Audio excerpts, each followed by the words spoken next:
Justice Society of America, issue 8, Geoff Johns writing with Mikel Janin on the art. So, this is more of the characters that Helena wants to recruit, these villains that will one day be redeemed and on the JSA, or at least aware in her future, as it's pointed out in this book.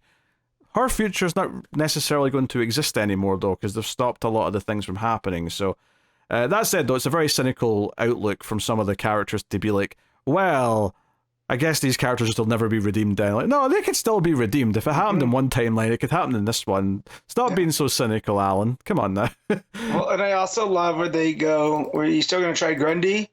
And she's like, yeah, Monday's coming up. That was a fun little moment. Yeah, I get a chuckle out of that. So it starts off in Moscow. There's a nice little kind of snowy thing where these two guys are chasing down this woman. But it turns out she's got a red ring. It's the Crimson Flame, and she burns them to a crisp. Really fun couple of pages that are very menacing, and the evil eyes and all that.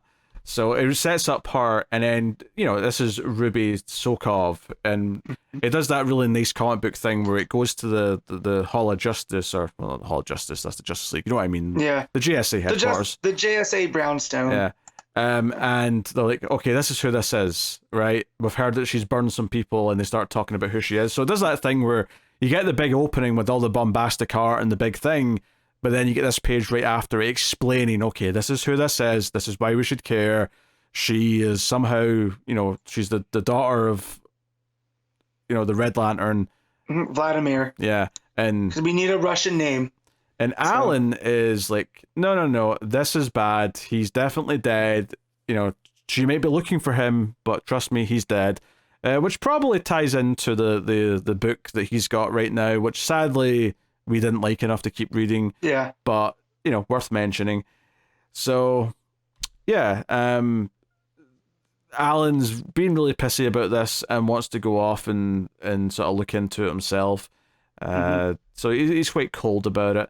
But we get more scenes in Russia where the Red Lantern is attacking the soldiers, looking for her dad. There's a great page here actually where she kills the guards out front, and she goes in, and there's this page where it's split into 4 horizontal panels more or less, although they're at an angle. But it does the thing where you see her going through the building, and the transitions between the panels are sort of, levels. Yeah, it's like so on one panel she fires or blasts at a couple of guards, and she walks in the elevator. So then on the right hand of the page, you get the elevator actually crossing over between the 2 panels, and then you see her do some more stuff on that panel, and then at the left hand side of the page, you get the ladder going down into the other panel. So it sort of flows really nicely throughout the whole thing. And then there's a green glow on her face in this little circular panel at the bottom, which tells you that Alan's there. But what's so effective about it is that there's not a hint of green in this entire scene before that panel. Until that little circle. Yeah, it's all reds and yellows and a bit of blue because her outfit's kind of blue and red. But there's not a single touch of green. So that green glow feels so impactful when you see it on her face. Also, it just dawned on me that she's red, right? Her dad was the Red Lantern with the Crimson Flame. Her name is Ruby. Yeah, Ruby. Alan has a... Yeah, Ruby meaning red, yes. It's right. Very intentional. Alan has a daughter with green skin named Jade. Why is it taking me till now to put this together? Ruby and Jade, yes.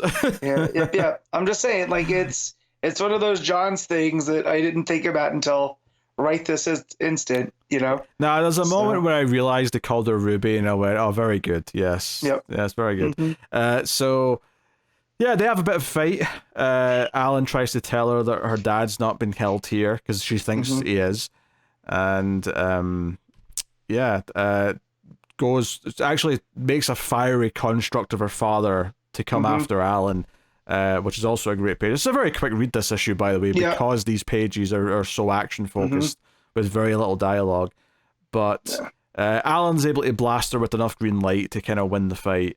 We come back to them in a little bit. We do get a quick page or two with the others, talking about Grundy, talking about other people that Helena wants to go after. the Harley Quinn's son being the one that they're going to go after next. Courtney kind of suggests that to be the next target. But yeah, it's you know, it's a lot of the other GSA. It's Helena talking to Stargirl and Jane, Jakeem, and was it Salem, the witch girl? Yeah. Also, this is like a couple other books keep doing this where they keep bringing up Starman, and they bring up Kyle Knight, who is Jack Knight from Starman from the James Robinson book. And that, you know, he's going to become someone called the Mist, but at this point he's 5. So like this is also John's progressing the Jack Knight story, which I think is kind of nice since him and Robinson are so close. He had to think he would have gotten the okay to do that, right? Because Jack is one of the characters that never shows up in anything, you know? Yeah. And it always feels like there's just a respect from creators there. But I thought that was definitely interesting that he's given him a son that's still only 5 years old, and that's played up for laughs when they're suggesting the Gentleman Ghost, you know, because that's who else was on Helena's team. So you got a 5-year-old, you got a dead man. It's, you know, she wants to do the impossible here. So yeah, no, I mean that's just obviously furthering the other stuff because I mean the end of the issue says next time the Harley Quinn's son, so that's setting up what's happening next issue. But we go back to Alan and Ruby, who actually have went to a bar or a pub to talk about what's going on. So, and he's explaining, look, he's definitely dead. I saw him die. Like, come on now. But what's interesting here is he basically she can sense that he's lying, right? Yeah. Because she says, you know, don't pretend that he was your friend, he was your enemy. And there's a great beat here where there's a panel with no dialogue, and then a second panel where he says he was, you know, to say he's agreeing that he was his enemy, right? The Red Lantern was his enemy. And then she goes, wait, I sense another lie, which is obviously her learning that maybe there was more to the relationship between Alan and the Red Lantern or the Crimson Flame than she was aware of. Like there's something more to it. Obviously, we were getting hints of that in those first couple of issues of his book, which was setting up the entire backstory of this. But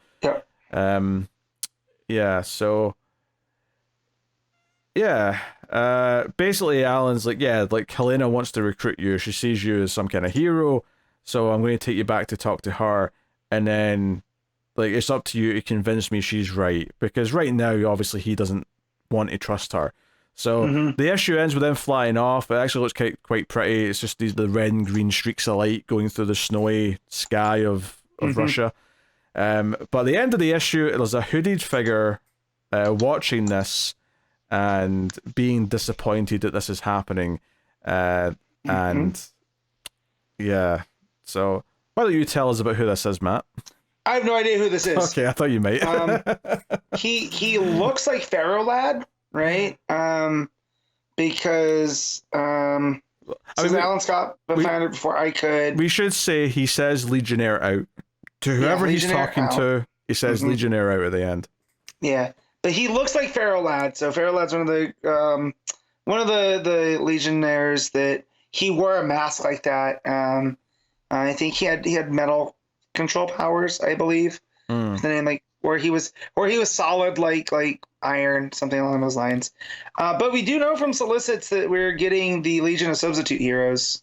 Yeah. Actually, I should point out here, he doesn't actually say anything particularly villainous. He just says that he was looking for Red Lantern, but Alan Scott found her first. So it doesn't necessarily mean bad.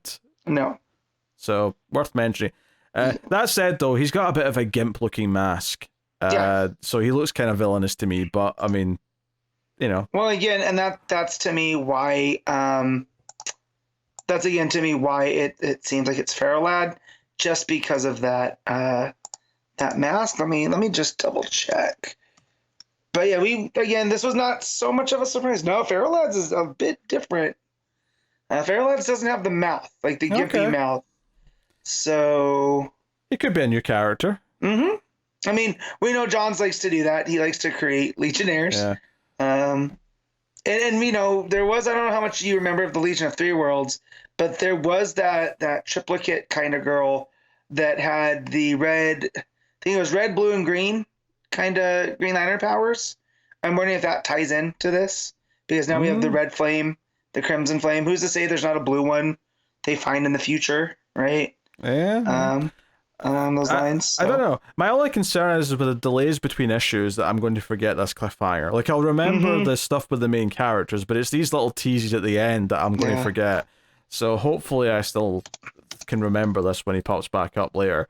But yeah, I mean, I enjoyed this issue. I think this you know, focusing on this other character here for this issue of the Crimson Flame's daughter, and setting up the future stuff, like, I think it's solid. I think Yanin's art is fantastic.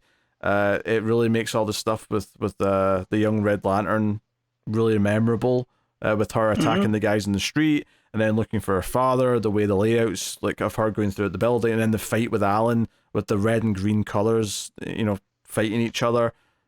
All really good stuff. Like, this does feel like an old school Geoff Johns comic book. I wish the issues were on time every month, just so that it had a good pacing to it. But wouldn't forget, because I can't tell you what the last issue was about. Oh, it was the Grundy fight, I think. Yeah, that probably. But there's so much time in between, like, it's tough to remember. But I like it when I read it. For sure.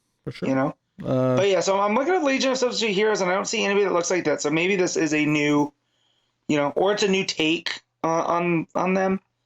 But yeah, pretty curious to see where this all goes with how the Legion plays out.